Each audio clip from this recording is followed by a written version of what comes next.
良いスイングはしっかりとねじられた大きな体の回転から起こる。これが思い違いである。これははっきり言わせていただきます。こんにちは、チャーリーです。今回のお話は、何をどうやってもハンドファーストで正しいスイングができない方、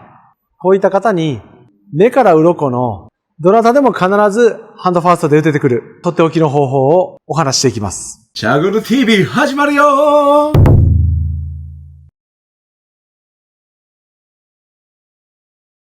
ハンドファーストというのはインパクトで胸が開いて当たります。これは必ず胸が開いてなければハンドファーストになりません。これはなぜかというと、ゴルフクラブは両手で持っているので、基本的にクラブは体の中心にあります。なので、体が開いていて初めてハンドファーストが起こります。PGA のプロで腰が平均45度、肩が30度ほど開いて当たる。これが物理的なデータです。これは飛ばし屋の人ほど腰の開き、肩の開きの度合いが大きくなってきます。そしてハンドファースト、条件2つ目。胸が開いたということは、フェースが開きます。なので、インパクトの時は、構えた時の手の形ではなく、必ず、絞る動き。これが2つできた時に初めて、ハンドファーストインパクト。バンカーショットやロブショット以外は、まずこの当たり方をしなければ、シャフトのしなり、ヘッド性能、飛距離も安定性も物理的に正しく発生しません。インパクトの肩の開きですが、驚くかもしれませんが、バックスイングで肩を大きく回すからインパクトで肩が開かないのです。これは考えてみれば当たり前ですが、そもそもバックスイングで肩が回らなければいけないと決めつけているので、このお話を聞くと、バックスイングで肩回さなかったら手打ちになるんじゃないの思われると思います。そう思った方は、そもそも体を開いて当てる必要性がよくわかってないかもしれません。バックスイングで肩をもし一切右に回さなければ、1、2の3、ポンといきなり肩を開くことができます。要は、肩を回さず、手で引いて、ここから胸を開けば、ハンドファーストの一つ目の条件である肩を開く。これが悩むことなく完成します。実際は肩が深く回った方が飛距離は出しやすいです。ヘッドの移動量が大きくなるので、肩を回さない感覚で引いた位置と、しっかり胸を回した位置。これはもちろん、ヘッドスピード上げやすくなってきますが、上半身だけでも30キロ、40キロ、頭の重さも入れたら何十キロもあります。この何十キロもある上半身、これを深く回した位置からインパクトまでに120度回そうと思うと、太ももとか足、そして腹筋、背筋、トレーニングしてなければ無理です。もちろんドラコン選手やプロでも飛距離をしっかり出そうと思うと、この深い位置からいかにインパクトまでに開くか、そのためにとんでもないトレーニングをします。この何十キロもある上半身を一気に左に回す。これがそもそも難しいわけです。なので、インパクトの瞬間に体が開いている、この感覚を知るために、バックスイングで肩を回さず引いてみてください。胸を正面に向けたまま手で引いている感じなんですが、見ていただくと、これ多分45度ぐらい回ってます。手打ち、肘を曲げて手首も使って、不格好に見えますが、手だけで引きます。そして、ここから1、2の3で胸を左に回します。手打ちから開く。これで、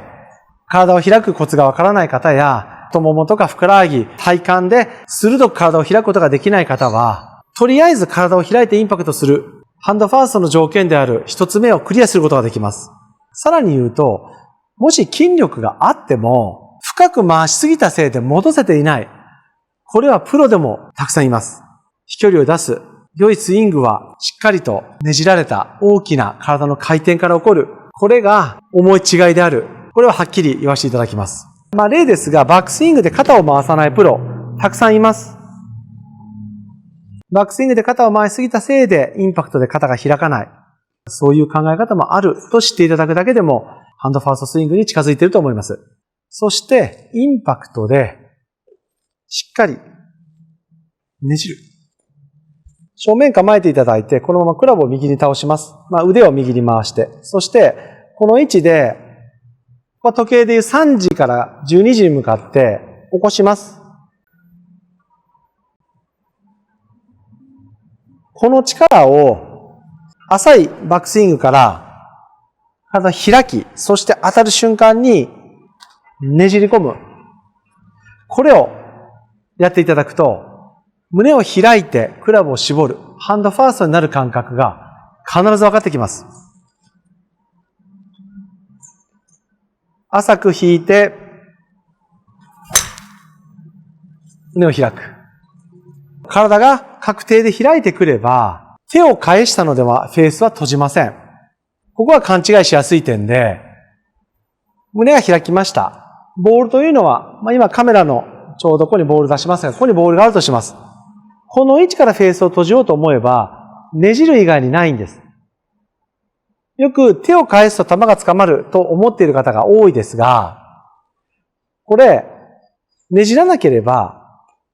手を返しても、あそこ、フォローでは返っていますが、当たるときには返っていません。要は、いくら手を返しても、ハンドファーストの位置からでは右に飛んでしまうんです。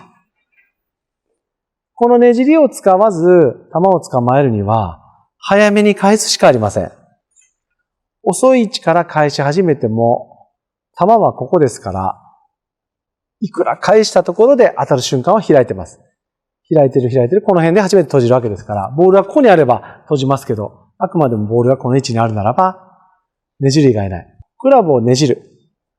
この使い方がうまくいってない方は、球が右に飛んでしまうので、体を止めて、右向いて手返す。こうする以外に、球を捕まえる方法がなくなってしまい、クローズに立ってインから右を向いたまま手を返す。ハンドファーストとは真逆な、ヘッドスピードの割に球も飛ばず、そしてコントロールも効かず、何年も練習してもなかなか確実にこう練習するほど成長していくというのが難しくなってくるのもこのためです。なので、まとめます。インパクトで胸が開いてフェースは閉じなければいけない。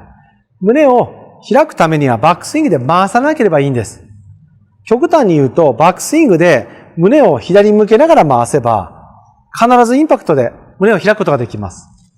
これはありえない極端な話に聞こえますが、アプローチでオープンスタンスに立つのも、そもそも胸を開きたいので、最初から肩を左に向けて構えていれば、インパクトで胸を開く、これ簡単になってきます。回しすぎるから戻すのが大変なんです。体の軽い、ジュニアの時はインパクトで胸が開けて、ハンドファーストになってた子も、成長してきて、体が大きくなってきて、そして重さが出てくると、突然体が開かなくなってきます。これは最初もお話した何十キロもあるこの内臓とか胴体の中は水分の塊なんで、ここからここまで戻すには、それはもちろんトレーニングしてちゃんと太ももとかふくらはぎ、体幹すべての筋肉を活動させなければできません。なので、ハンドファーストのインパクトはどういう感じなのかを知るためにバックスイングで肩を回さない。この感じ。不格好に見えますが、実際振っていただくとこのぐらいの感じになると思います。このバックスイングの弾き方ですが、受話器をもしもしって取る感じです。電話を取るときに肩回す人はいません。もしもしなんてないんです。なので感覚的にはこのまま右耳のところに手打ちでもしもしこれ持ってきます。しかし左側には胸を開き、そして絞る。もしもし開いて打つ。バックスイングで肩が回りすぎているせいでインパクトで詰まっている方、ダフリ引っ掛けや右にスライス、球の捕まってない方は、試しにこのバックスイングやってみてください。胸が開いてきてハンドファーストになってくるはずです。これはアプローチでも同じです。バックスイングで肩を回しすぎたせいで、アプローチ打つときに胸が開かないでちゃっくりしている人めちゃくちゃ多いです。胸を回さず手で引いて胸を開く。まずアプローチからやっていただければ、僕が提唱するバックスイングで肩を回しすぎるからハンドファーストにならない。信じれない話に聞こえるかもしれませんが、これが真実です。そしてなぜアベレージゴルファーの方がハンドファーストでプロのようなスイングができないのか。一番の原因は肩の開きとクラブのねじり。この二つが同時でなければミスショットが出てしまう。ここがうまくいかない最大の要因になっています。例えば、インパクトで肩が開いても、クラブの正しい絞り方、左の小屈、右の背屈が出ていなければ、ダフリシャンク、体が開いたから球が右に飛ぶと認識している方はまずここです。しかし逆にトップで左の小屈、右の背屈、インパクトでしっかりこの形をできたところで、体が開いていなければ、これは引っ掛け。そして引っかかるのを嫌がって力を込めて我慢するので怪我。ハンドファーストインパクトをやろうと思って左の手首や肘が痛くなっている人は体が開いていません。起こる症状はこの2つどちらかなのですが、この原因をはっきり認識しないままスイング作りを行うと、球が右に飛んだのは体が開いたから。違います。これもそもそも間違いですし、シャローイングやしっかり左の小屈できてきたらチーピンや引っ掛けが止まらなくなった。これは起こるべくして起こっています。そしてここからはチャガル TV 公式アプリ会員の方にハンドファーストになってきた時にしっかりこの小屈のやり方、これはコツがあります。胸が開いたハンドファーストの位置から鋭くフェースを閉じる方法、よければチャガル TV 公式アプリの方ご入会ご検討ください。それでは。